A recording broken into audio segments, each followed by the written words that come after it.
Listos.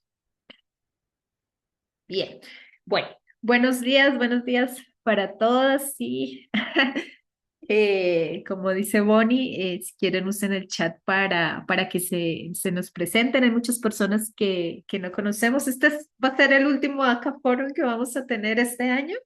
Entonces estamos junto con Bonnie muy contentas, con Nicolás aquí que también pertenece a la red, es un miembro muy activo de la red, de tenerles acá el día de hoy. Y hoy tenemos el espacio, vamos a tener la presentación de Diego Cuellar Lazo. Diego es estudiante del doctorado de políticas públicas del CIDE en el cuarto año. Es miembro del Laboratorio de Gobiernos Locales y cuenta con una maestría en políticas públicas de la Flatso Ecuador y una especialización en gestión de ciudad y territorio de la Universidad Externado de Colombia. Su experiencia laboral se ha enfocado principalmente en gobiernos locales y ha sido invitado a cursos de política comparada y métodos cuantitativos en Flatso, Ecuador. Hoy Diego nos va a presentar eh, una parte de su tesis doctoral. Es un capítulo empírico que se denomina Formulación de soluciones de políticas anticorrupción al nivel local en México. Y de acá nos va a presentar algo que se relaciona con la dinámica del espacio cerrado. Entonces, sin más introducción, Diego, más o menos tenemos entre 20 y 25 minutos para tu presentación, y después vamos a tener un espacio para preguntas, para diálogo con toda la audiencia, que hoy tenemos bastante audiencia. Entonces, Diego, por favor, te damos la palabra. Muchas gracias, Giovanni. Giovanna, muy buenos días y buenas tardes a todas y a todos que están aquí presentes. Eh, como bien lo señalaba Giovanna, pues lo que les voy a presentar esta tarde, esta mañana, es parte del resultado de investigación doctoral en la cual, pues, lo que quiero compartirles hoy no es un producto ya terminado, esta es la agenda que vamos a manejar, más bien es una primera, digamos, unos primeros resultados a partir del análisis de mi trabajo de campo, entonces de manera cual que todos sus comentarios, sugerencias y recomendaciones son totalmente bienvenidos y serán muy productivos para ayudar a refinar un poco más esto que les voy a compartir eh, esta mañana. Quiero partir brindando un poco de contexto y de antecedentes de cómo surge mi investigación, como para poder anclarlos y poder llevarlos y que, digamos, todo sea más claro, ¿no? Como muchas otras investigaciones de políticas públicas, yo me preocupo por, digamos, llevamos muchos años implementando diferentes mixes de instrumentos, diferentes soluciones de política. Y particularmente cuando pensamos en los resultados de las políticas anticorrupción, pues los resultados en realidad no son muy alentadores, ¿no? En muchos casos se revierten, en algunos casos eh, no tenemos resultados, ¿no?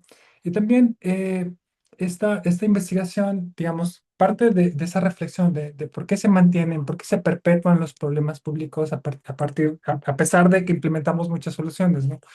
Y cuando trato de llevarlo a un abordaje sectorial, que en este caso justamente fueron las políticas anticorrupción a nivel municipal, la reflexión es la siguiente, ¿no? Digamos, en el caso mexicano podemos observar dos fenómenos. Uno, una especie de convergencia respecto al tipo de políticas públicas, de los instrumentos de políticas públicas que se implementan en los diferentes niveles de gobierno digamos, cómo llegan al nivel municipal. Pero paralelo a esta convergencia de instrumentos de política pública, pues también lo que observamos es que hay una divergencia respecto a los resultados, ¿no?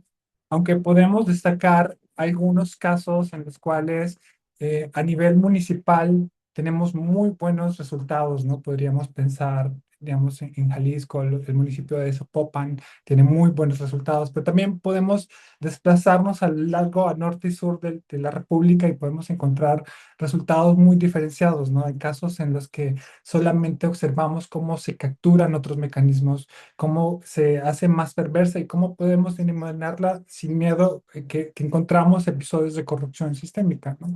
Entonces, a partir de esto, la pregunta la propuesta que les presento es como ir un poco más atrás, ¿no? ¿Qué puede llevarnos a esta diferenciación? Y lo que yo sostengo y lo que les voy a presentar es justamente que en el proceso de la instrumentación, es decir, cuando hacemos estas calibraciones particulares de los instrumentos de política que se van a terminar implementando en cada uno de los municipios o en los contextos donde se vayan a implementar, pues podemos encontrar diferencias particulares que pueden terminar contribuyendo a explicar por qué se mantienen o se refuerzan o en algunas ocasiones logramos mejoras marginales respecto al problema público. Ahora bien, esta investigación o el trabajo o lo que les voy a mostrar hoy es el resultado de mi trabajo de campo que se realizó en dos etapas, ¿no? Desde el 2024 hubo una primera etapa piloto que consistió en 6 entrevistas semiestructuradas con expertos y el objetivo aquí era comprender cómo llegaban las políticas anticorrupción a los municipios y cuál era el rol de estos, ¿no? Digamos, qué capacidad tenían los municipios de proponer diferentes formas de soluciones, digamos. Si bien a nivel estatal tenemos la adopción de la política estatal anticorrupción, pues cuando encontramos objetivos y acciones estratégicas, pues diferentes municipios pueden concebir de una forma particular cómo vamos a dar respuesta, ¿no? Entonces, aquí, digamos, hay una primera aproximación de comprender cómo cuál es el rol que tiene el municipio en este proceso. Y después de esto se hace una propuesta, digamos, una interacción con la literatura para un refinamiento que ya les paso a mostrar. Y después se da una segunda parte que es un trabajo de campo mucho más extensivo que consistió también igualmente en 60 entrevistas semiestructuradas en diferentes estados y paso a mostrarles que es mucho más interesante, ¿no? De la primera fase, de la fase inductiva y exploratoria, lo que yo termino proponiendo, digamos, es una visión complementaria de cómo se entiende el proceso de instrumentación de las políticas. Con esto, lo que quiero decir es que en este diagrama que les estoy presentando, digamos, tenemos un proceso teórico que sería la primera línea de proceso, que digamos es como esta lógica del ciclo de las políticas públicas que sabemos que tiene sus limitaciones, pero que es muy interesante para justamente poder explicar ciertos procesos. Y con ello lo que quiero es que nos centremos en este recuadro azul, que es justamente donde se formulan las soluciones de política, pero particularmente en estas instancias, en estos espacios que toman las decisiones sobre las características particulares de los instrumentos de política que se van a implementar para cumplir estos objetivos y en un razonamiento de lo esperado, pues mejorar, ¿no? Mejorar la situación que motiva esta intervención de política pública, ¿no? Entonces lo que encontramos es que teóricamente podríamos esperar, pues digamos, que llegan los objetivos de la política estatal al municipio y el municipio dice, bueno, pues tenemos que cumplir este objetivo, ¿no? Disminuir la discrecionalidad del servidor público o aumentar la transparencia en los procesos de decisión. Entonces, vemos qué alternativas tenemos, tomamos una decisión y esto se refleja en un instrumento que justamente está orientado a compensar este pequeño cachito del problema público y con ello mejorar el mismo, ¿no? Sin embargo, lo que yo encuentro es que, pues, cuando implementamos diferentes instrumentos de política y eso no termina mejorando, pues en esta primera prueba piloto lo que terminé encontrando es que ese proceso de instrumentación que se da a nivel local, pues está mucho más guiado por intereses que por una racionalidad técnica del uso de la evidencia o de la mejor información disponible, ¿no? Que en muchos casos podremos pensar que se da esta reflexión respecto a que tomamos mejores prácticas de otros lados y las traemos acá y que es el mejor conocimiento disponible. Pero entonces lo que yo propongo aquí es que esta instrumentación guiada por intereses está marcada por unas dinámicas de poder entre los actores que están interesados en esa decisión en particular, ¿no?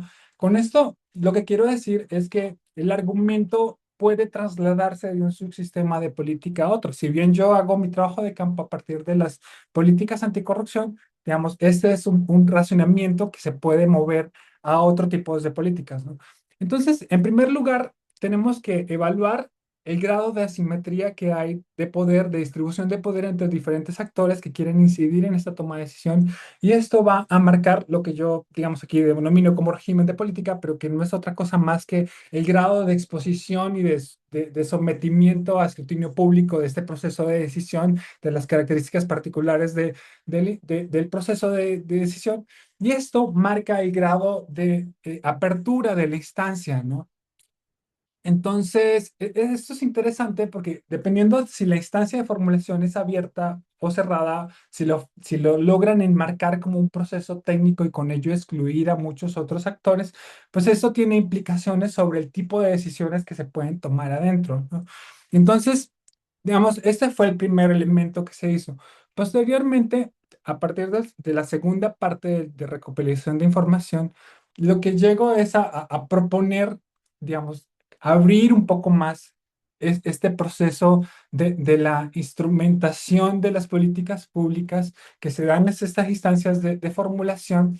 Y entonces aquí hay algo importante que tengo que señalar antes de continuar, ¿no? Si bien cuando pensamos en la política pública se puede dar un escenario de que temporalmente podemos ubicar la formulación de la política pública, ¿no? Porque, digamos, en el caso de las políticas públicas anticorrupción y las políticas estatales, que son las que finalmente terminan llegando a los municipios, pues es muy visible esta primera instancia de cuándo se promulga la política anticorrupción, porque finalmente también había una cuestión de tiempos digamos, eso era importante para los actores a nivel estatal, pues de cumplir con estos tiempos, porque si no eso conllevaba consecuencias.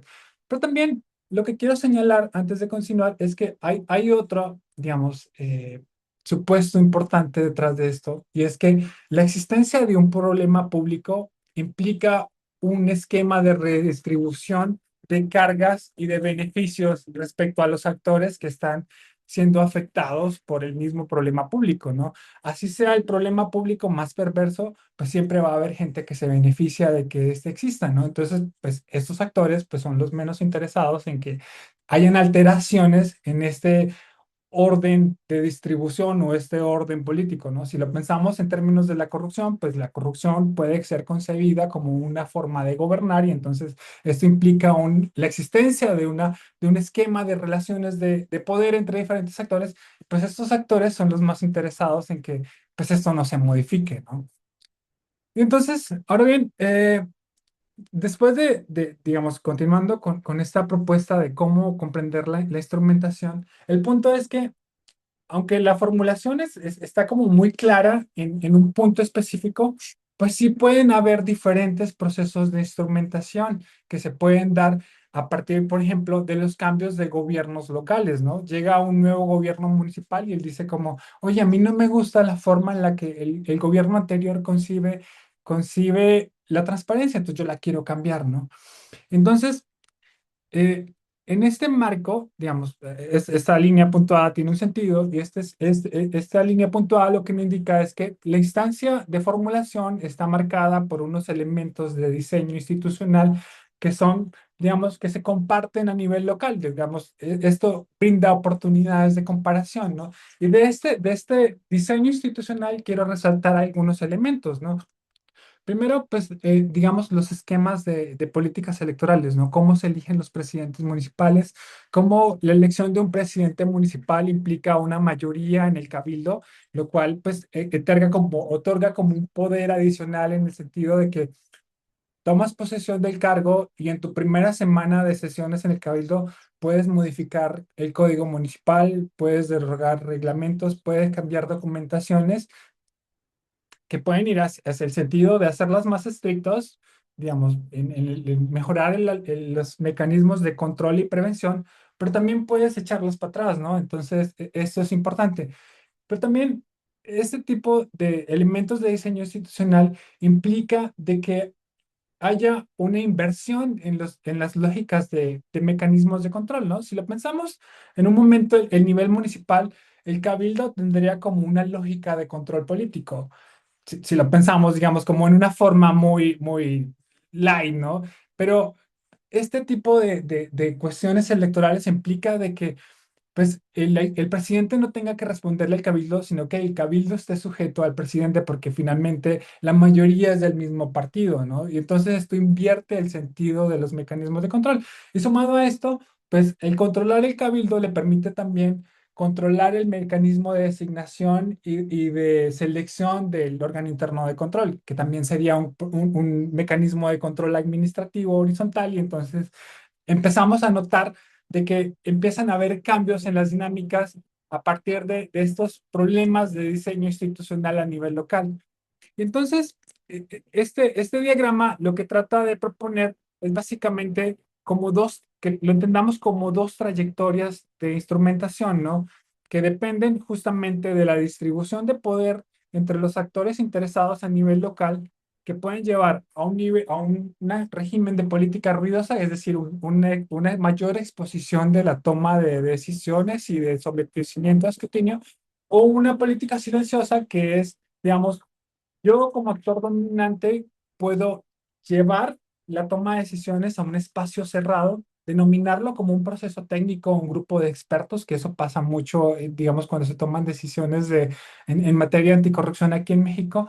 Y entonces, al llevarlo a un espacio cerrado, pues yo puedo imponer filtros de factibilidad o filtros epistémicos y digo, oye, este conocimiento no es válido para la toma de decisiones y con ello puedo excluir alternativas de solución y vinculadas a la alternativa de solución, pues puedo excluir a los actores que las movilizan, ¿no? Y entonces esto me da control para tomar decisiones sobre el tipo de instrumentos que no terminen alterando las relaciones de poder existentes a nivel municipal y lleven a escenarios de mantenimiento o de reforzamiento del problema público.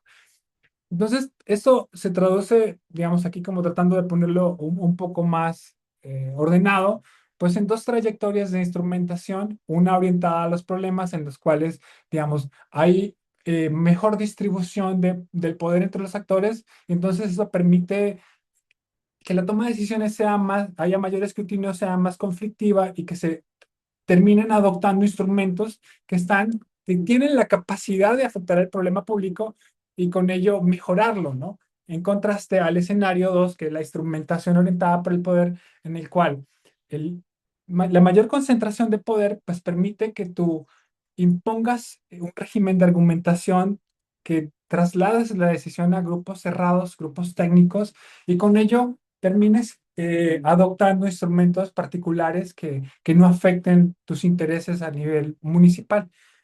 Ahora bien, enfocándose en la dinámica del espacio cerrado, que era como se denominaba la presentación, que justamente hace eco a la dinámica de la trayectoria 2, pues justamente el punto clave es que la baja distribución de poder a partir de estos elementos institucionales, como los venía señalando hace un momento, permite que el actor dominante a nivel municipal y del subsistema de política, porque esto cambia en función, digamos, lo que yo encontré fue que esto cambia, digamos, si estás hablando de anticorrupción, la lógica es una, si hablas de, digamos, de arbolización o señalización, la lógica es otra.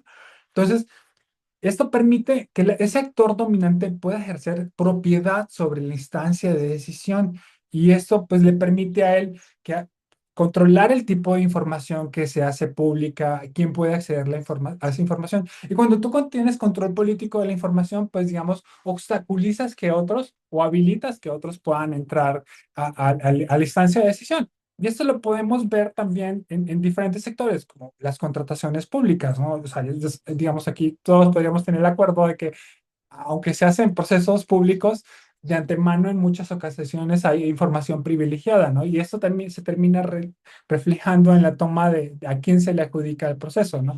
Entonces, también este ejercicio de propiedad le permite al actor gubernamental, en la mayoría de los casos, neutralizar los mecanismos de participación. Digamos, aquí en México podemos rastrear diferentes comités, comités de obra, comité de adquisiciones, que terminan dando un espacio para que actores no gubernamentales, sociales o ciudadanos tengan como la posibilidad de hacer observancia y en algunos casos, tener la capacidad de injerencia en el veredicto final de a quién se adjudica.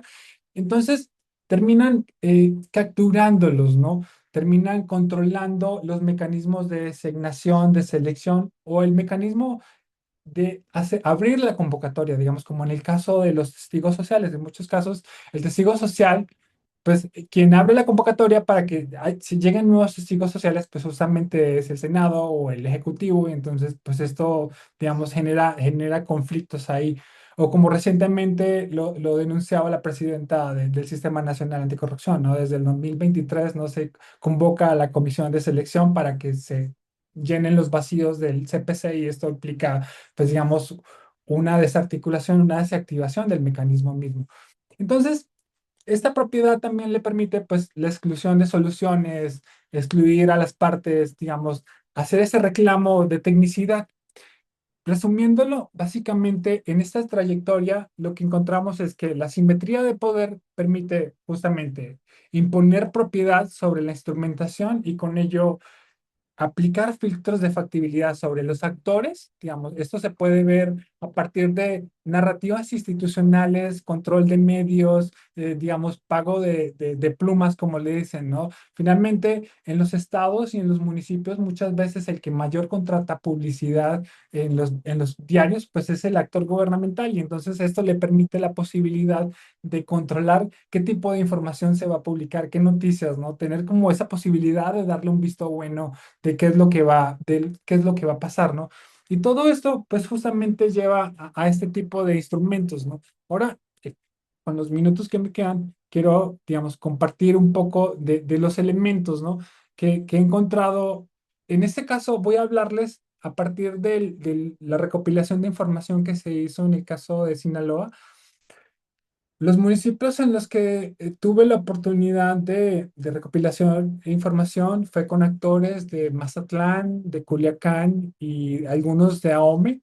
Entonces, digamos, lo interesante es que al menos el elemento del contexto habilitante, es decir, como estos elementos de diseño institucional que permiten mayor asimetría de poder y con ello que puedan dominar los procesos de instrumentación, son elementos transversales para todos, ¿no? Y entonces esto es bastante interesante, ¿no? Ya les contaba sobre el tema de, pues, las elecciones, ¿no? Que el presidente tenga la mayoría, que tenga que controlar la designación del titular, pero cuando observamos este primer punto, pues podemos pensar que poco a poco se van invirtiendo, se van deshabilitando como estos mecanismos de control, ¿no? Mecanismos de rendición de cuentas. Y entonces terminamos generando una expectativa hacia los controles sociales, pero aquí enfrentan otro tipo de problemas, porque en primer lugar, en el caso de Sinaloa muy puntual, muchas de las organizaciones, aunque hay organizaciones sociales muy importantes que hacen un trabajo muy valioso, muchas organizaciones sociales surgen porque las condiciones del contexto de la violencia o de otro tipo de elementos que tienen que enfrentar en su día a día, pues los obligan ante una ausencia de respuesta institucional a organizarse y a ellos mismos tratar de incidir, ¿no? Y esto conlleva a que en muchos casos estas nuevas organizaciones de ciudadanos enfrenten cargas administrativas muy fuertes, ¿no? Entonces, mientras hacen esta curva de aprendizaje y saben cómo poder eh, incidir o movilizar sus denuncias, poder identificar los canales institucionales y los mecanismos adecuados de cómo poder denunciar en primer lugar y después de observar, digamos, como en el caso de Sinaloa, que observan que la denuncia no lleva a nada, pues tratar de movilizar alternativas de solución. Entonces, enfrentan una serie de desafíos que en parte son institucionales, porque digamos, antes había mayores mecanismos de financiamiento de organizaciones de sociedad civil, ¿no? Desde hace unos años para acá, pues todo cambió a partir de muchas de las reformas de la 4T. Pero también, por ejemplo, hay otro elemento que quiero señalar, es que respecto a la participación de la sociedad civil organizada en el estado de Sinaloa, hay una restricción formal, esto está en la ley, que dice que solo las organizaciones que vengan recomendadas por ciertas cámaras, podríamos decir, colegios de arquitectos y demás, son los que pueden participar de los diferentes mecanismos en los cuales ellos podrían, digamos, impulsar soluciones, ¿no? Entonces, pensemos por un ejemplo, nuevamente en el comité de obras, ¿no? Para poder participar en estos asientos que hay a la sociedad civil o a la ciudadanía, debes llegar recomendado por una cámara, ¿no? Y en este caso tenemos la Cámara Mexicana de la Industria de Construcción, ¿no? La CMIC. Y entonces ellos recomiendan a alguien y ponen un asiento dentro de este comité, pero finalmente a quienes se les va a adjudicar la obra, ¿no? Entonces esto genera una serie de dinámicas un poco perversas y no son de acuerdos informales por debajo de la mesa. Esto está como tal en la ley y entonces digamos que son cuestiones que se deben eh, que se observan en el caso de Sinaloa. Algunos de esos ya los había señalado. Quiero irme finalmente al tipo de instrumentos que se adoptan, ¿no? Y digamos, desde una lógica de políticas públicas, cuando observamos esta respuesta y la característica de los instrumentos que se adoptan, podemos entender que los órganos internos de control finalmente son un instrumento de política más, que si tomáramos, por ejemplo, la taxonomía de propuesta por Hub, que digamos es un instrumento de organización. Bueno, listo. Y ahora lo interesante de Sinaloa es que cuando observas la ley estatal de control, está muy poco desarrollado todo lo vinculado a los órganos internos de control municipal. Y es justamente en los códigos municipales en los cuales hay un mayor desarrollo de los mismos, es decir, qué pueden hacer, cómo se seleccionan, cómo se designan. Y esto es interesante porque muestra finalmente de que el municipio sí tiene la capacidad de definir muchos elementos respecto a cómo funciona o las características puntuales de cómo opera el instrumento de política a nivel municipal. Y, digamos, aquí hay algo interesante, ¿no? Podríamos comparar el ejercicio de los órganos internos de control, digamos, todos en el Estado tienen como la misma característica de dependencia, los mecanismos de selección, de que casi que tienen una relación vertical con el presidente, que no gozan de autonomía, pero quisiera ponerles dos casos muy recientes, ¿no? El caso de Mazatlán con el químico Benítez y el caso de AOME con el proceso de la renta a las patrullas, ¿no? En ambos casos existen las mismas relaciones y las mismas condiciones para los órganos internos de control, pero en el caso de Mazatlán lo que se observó fue que el órgano interno de control movilizó las denuncias, hizo los reportes y demás, y pues finalmente luego vemos que, digamos, hubo un proceso contra el presidente municipal, ¿no?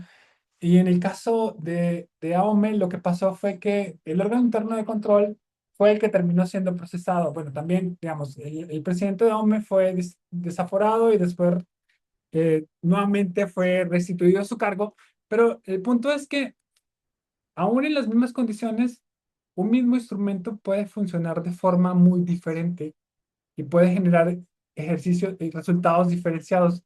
Pero, digamos, aquí, para este último punto, digamos, ya señalando como el orden inalterado, lo que digamos, este caso de Mazatlán es como un cisne negro, ¿no? Algo así interesante que salió muy bien.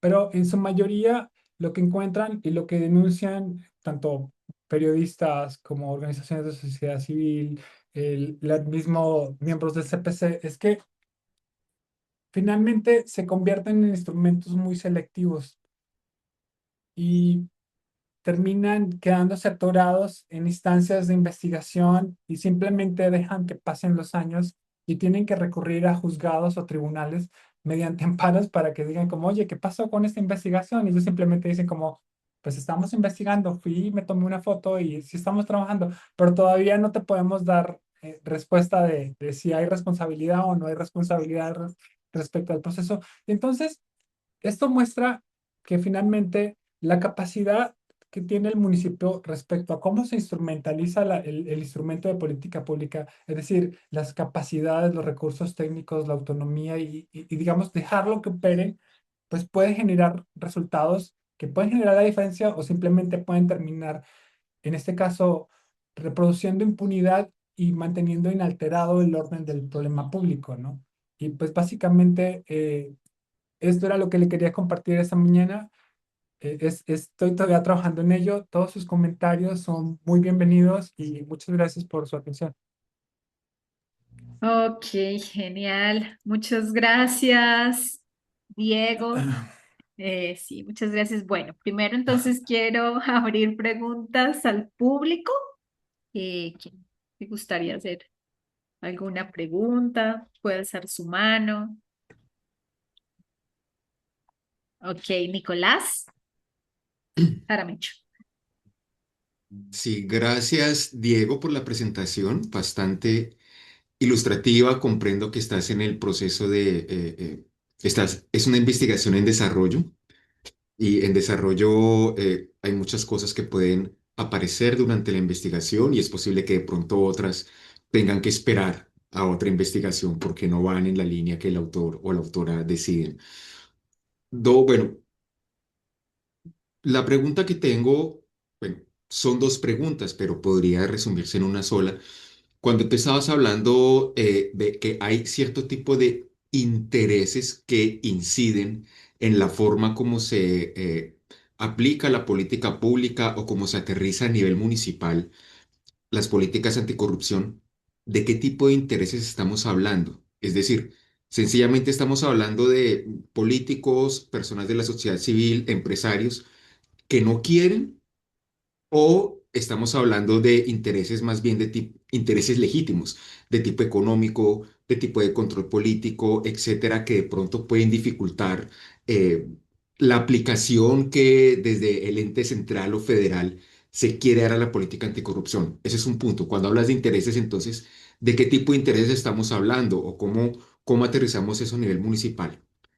Y el segundo, cuando estabas hablando de la distinción entre, si recuerdo bien, los dos modelos de aplicación de política pública a nivel racional administrativo y de intereses políticos, si seguías esos dos modelos, ¿cuál es la diferencia entre uno y otro? Lo pregunto porque, es decir, seguir un modelo burocrático, meritocrático, racional, eso también puede entenderse como un tipo de interés político, a excepción de pronto otros intereses, de manera que, ¿cuál es la distinción que tú haces para construir esos dos modelos? Uno racional, digamos, si lo entendí bien, y el otro basado en intereses políticos. Y muchas gracias de nuevo por tu presentación, Diego.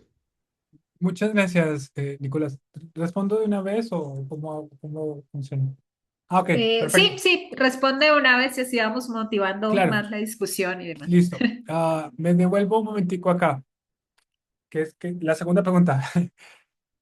Aquí digamos que mm, el punto que yo quiero resaltar es que si bien hablar de politics of policy no es algo nuevo, porque digamos hay mucha literatura que aborda eso, sin embargo, cuando nos enfocamos en la literatura que aborda instrumentación, y instrumentos sí suele, digamos, la parte de instrumentación sí suele verse como algo muy técnico, al menos en la literatura sí lo encuentras como algo muy técnico. Y entonces lo que yo, digamos, más allá de decir que hay dos modelos y que puedes seguir el uno o el otro, lo que yo estoy tratando de poner la atención es que finalmente, no, digamos, este es otro pedacito que se nos había pasado por alto posiblemente, y que no estábamos reconociendo esa naturaleza política, digamos, porque como ya se formula la política pública, ya se promulgó y ya existe el documento grande de la PEA, de la Política Estatal Anticorrupción y el plan de implementación de la política estatal, pues asumimos que ya logramos en buena medida controlar esa injerencia política del proceso de cómo va a llegar al municipio. Sin embargo, lo que yo estoy diciendo es que se nos ha pasado por alto que si bien ya tenemos esta definición de objetivos y de instrumentos a nivel conceptual, cuando llega al municipio, los municipios se enfrentan y tienen que tomar ciertas decisiones de las particularidades de cómo se va a implementar esto, ¿no? Y entonces no es lo mismo que tú termines diciendo a nivel municipal que vas a cumplir, un ejemplo así como solo ilustrativo, que vas a enviar una información en 5 días o la vas a enviar en 30 días, ¿no?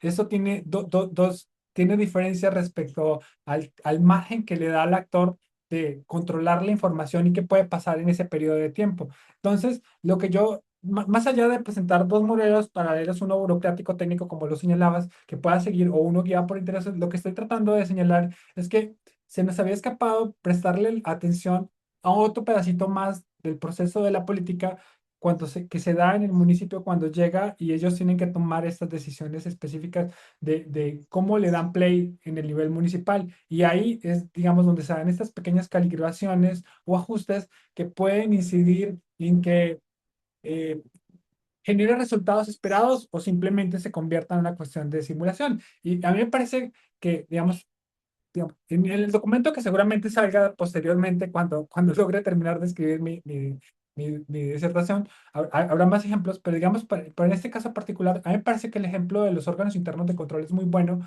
porque finalmente, reconociendo las limitaciones económicas y de capacidades propias de algunos municipios, digamos, como para no ponerle la carga de intencionalidad a todos, en algunos casos sí depende de estos decidir eh, qué tanta autonomía o qué tanta capacidad le das al municipio, porque luego sí hay municipios que tienen la capacidad económica de dotar el instrumento con todo lo necesario para que operara bien, ¿no?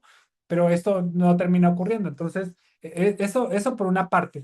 Y digamos, enfocándome en el punto de los intereses, pues justamente, digamos, lo que trato de señalar yo es que finalmente los intereses, digamos, es cuando llevamos a implementar un instrumento de política pública, pues queremos cambiar como ciertos comportamientos o ciertos patrones, rutinas y demás que identificamos como perjudiciales para el interés público, ¿no? O para el presupuesto. Finalmente, pues muchas de las transacciones de corrupción se manifiestan a través del presupuesto.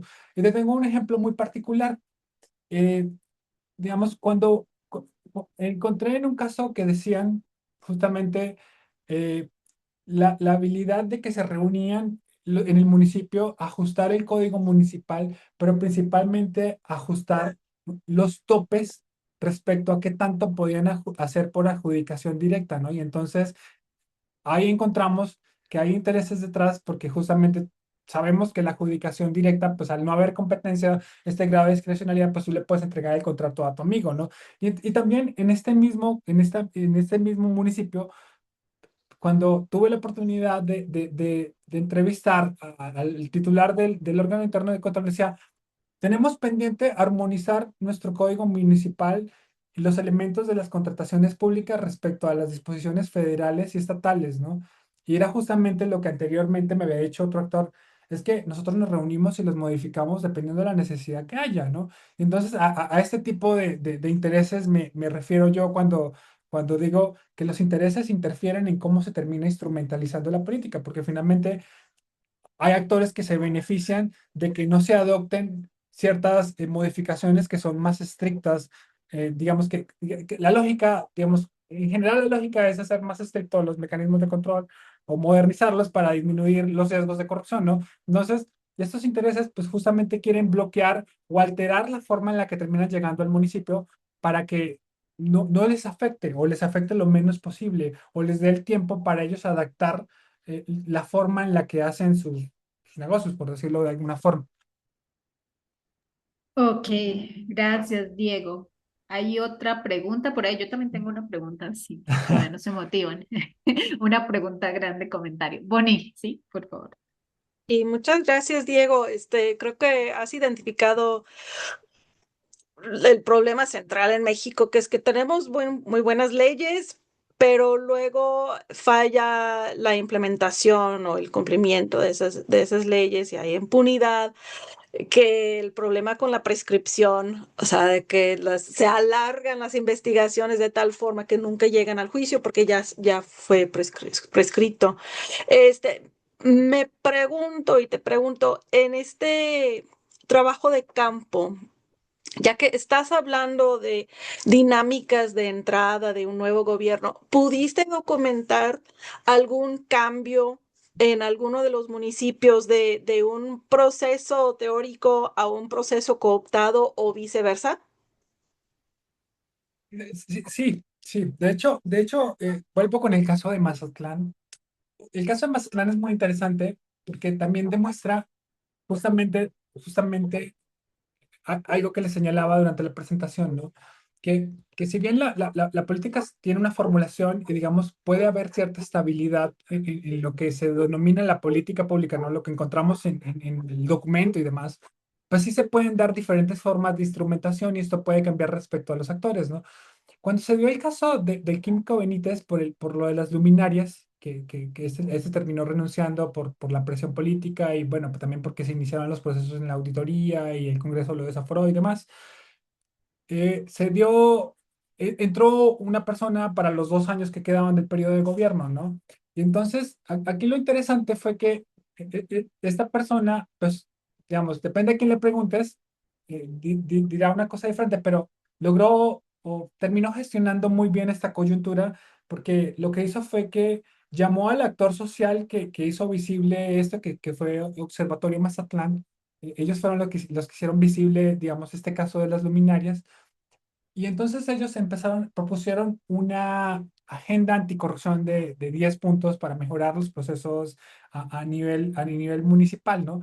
Y entonces ellos muy técnicos, muy bien documentados, digamos, propusieron micrositios, publicación de información así, terminado el mes estaba publicando todo, digamos, el micrositio de las licencias de construcción, de dónde se ponen las luminarias, porque como el caso de corrupción fue por una luminaria, entonces había un micrositio de, y así, 10 puntos, ¿no? Incluso había uno muy interesante que era que se hicieran públicas las negociaciones con el sindicato para el tema salarial. Y entonces, pues digamos, si uno se pone a pensar la agenda de los 10 puntos que ellos propusieron y que movilizaron durante 2 años, y durante 2 años hubo un cumplimiento hermosísimo, pues las podemos hacer, emparejar, hacer match con diferentes mejores prácticas que se promueven así como kit de herramienta, ¿no? Pero una vez hubo el cambio de gobierno, se dio el reversazo de todo. Se cerró nuevamente, se cerró el micrositio, ya no se hizo la negociación de los salarios con el sindicato público, o sea, entonces, ese es otro evento desafortunado y que uno, o sea, que es muy frustrante porque pues simplemente se dio el cambio de gobierno y el primer mes ya se había dado un reversazo en muchos de estos mecanismos que se habían adoptado en estos 10 puntos. Recuerdo que me contaba con mucho gusto el actor de Mazatlán, me decía, pues si bien se reversaron algunas, hubo uno que quedó y para nosotros eso es ganancia, decía, porque ya no empezamos de cero, ¿no? Y el mecanismo que quedó fue que la selección del órgano interno, del titular del órgano interno de control se tenía que hacer por convocatoria pública y se hizo así. Lamentablemente, terminaron seleccionando a un primo cuñado del presidente, y entonces, pero se respetó el mecanismo, y entonces dicen, ya es ganancia, ¿no? Entonces, sí, sí, sí, sí se da.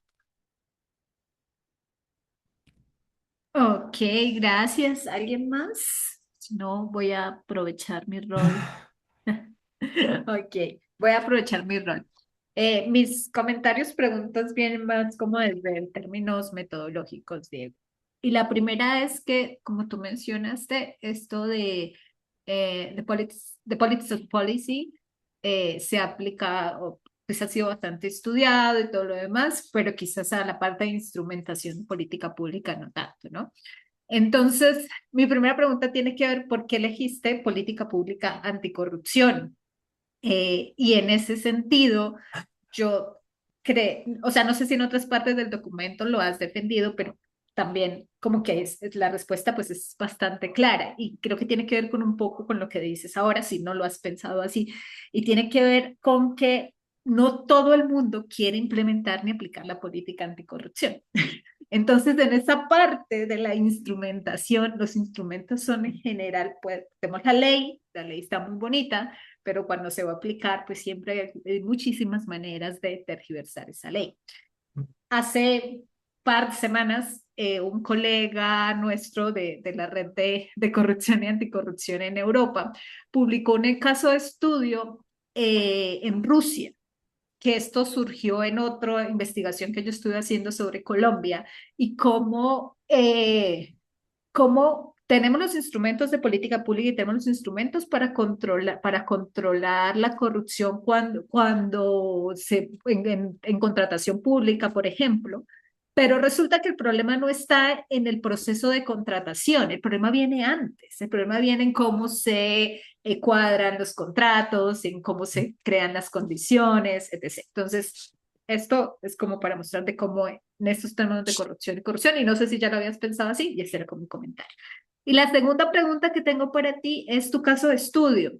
Si tienes más casos y cómo elegiste estos casos de estudio. Y yo también lo pienso un poco en términos comparados de Colombia, entre Colombia y México. ¿Y por qué lo pienso en términos comparados? Porque nosotros aquí en Colombia también tenemos la política anticorrupción.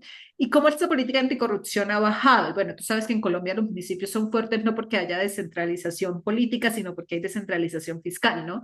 Y sabes cómo los municipios son súper fuertes en Colombia más que los departamentos. Y entonces, ¿qué es diferente en México? Entonces, la descentralización política me lleva a que los estados, los gobernadores sean mucho más fuertes que los municipios, ¿no? Eso también debilita los instrumentos. O sea, los instrumentos a nivel municipal en México podrían ser incluso más débiles que los instrumentos a nivel municipal en Colombia. Y pues me gustaría saber, bueno, en ese sentido, tus casos, ¿cómo elegiste tus casos? ¿Por qué nos has venido acá a hablar principalmente del caso de Mazatlán? Porque este caso pues nos debería importar. Y ahora le voy a dar la palabra a Manuel para que él dé su pregunta y luego ya si quieres nos das tus reflexiones. Ok. Perfecto, gracias Diego, por tu presentación. Yo tengo una duda un poco más, mucho más pequeña que es acerca de cómo operacionalizas la concentración de poder y a cuál relaciones miras cuando piensas a eso. Y entonces, como es un poco más, y también si nos puedes decir un poco en tus casos qué variación en términos de concentración de poder hay, porque me parece como una de las variables claves para explicar tus resultados de política. Gracias. Bueno, Diego, te dejamos. Muchas gracias. Bueno, gracias. Bueno, por qué políticas anticorrupción? Creo que mi lógica fue más en el sentido de que vine estudiando algo muy relacionado en la maestría, entonces, digamos, para mí tuvo sentido cuando empecé el doctorado como continuar por ahí, ¿no? Entonces, digamos, por ahí viene la parte de la anticorrupción. La segunda, lo de la selección de los casos, sí debo decir que, mm, por ejemplo, yo nunca pensé estudiar Sinaloa, pero yo, digamos, las entrevistas las empecé a realizar en bola de nieve a partir de redes de confianza, ¿no? Digamos, tuve una entrevista con alguien, le dije como, oye, estoy interesado en conocer qué pasa a nivel municipal, cómo toman estas decisiones, quiénes deciden, quiénes intervienen. Y entonces, digamos que básicamente, como se fue dando la bola de nieve, fue que terminé haciendo los casos, ¿no? Los otros casos que trabajé fue Aguascalientes, Puebla y Sinaloa, digamos que son como los tres estados principales en los cuales tuve recolección de datos.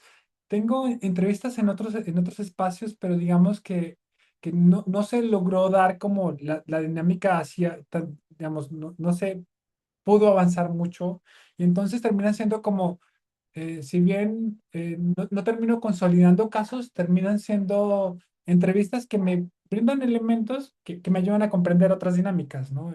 Pero sí, digamos, estos fueron los tres casos principales, Sinaloa, Puebla y Aguascalientes.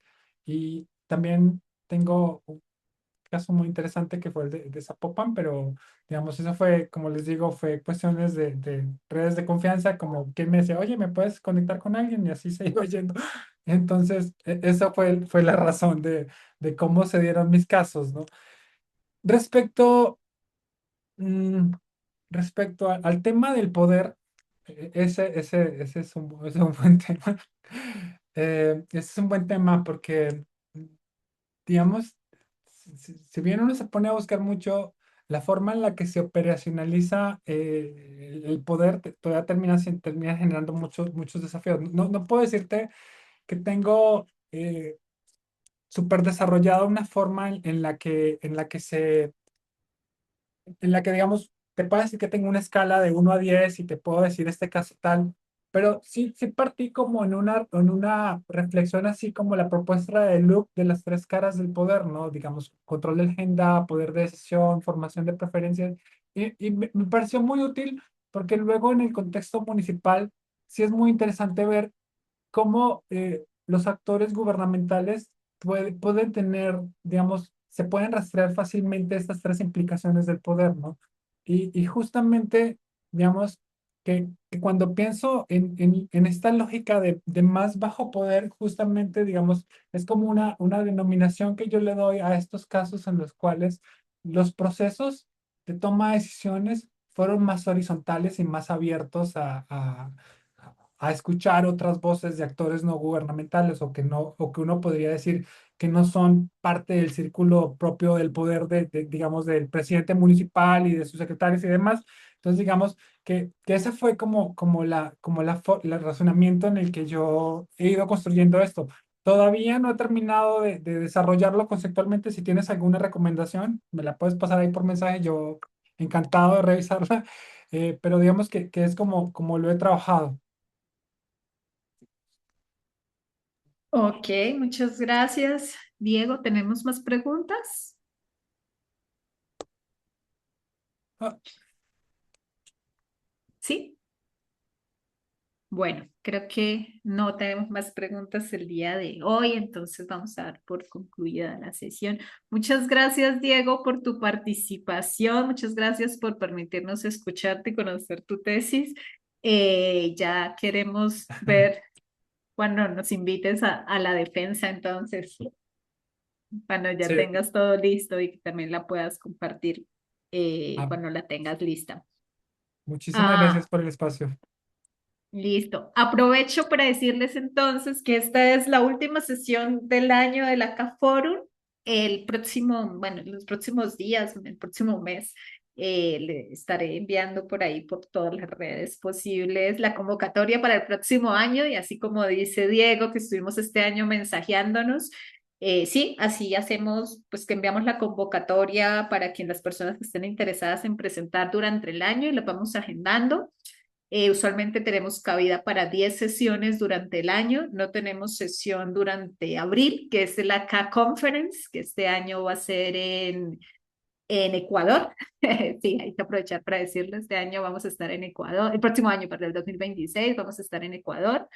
Entonces, pues ese mes no tenemos conferencia. Y pues en diciembre usualmente no tenemos conferencia. Entonces, más o menos 10 sesiones durante el año hosteamos, una por mes. Si quieren pues unirse también a la red, pues escríbanos al correo de ACA, a Boni directamente, a mí, cualquier cosa que quieran apoyarnos, colaborar. Aquí hay muchas caras que han estado colaborando y apoyando durante estos años. Entonces también pues muy agradecidos todos porque pues la red se construye con colaboración entre todas las personas. Entonces, sí, Bonnie, por favor. Nada más quiero aprovechar para anunciar que otro de los productos del ACA ha sido la edición de un número especial en la revista Reflexión Política que va a salir, si Dios quiere, en diciembre. Estamos muy emocionados con este esfuerzo. Sí, exacto. Ah, sí, también estamos pues muy emocionados porque recibimos bastantes aplicaciones, entonces fue difícil elegir, pero ahí estamos con Bonnie en ello.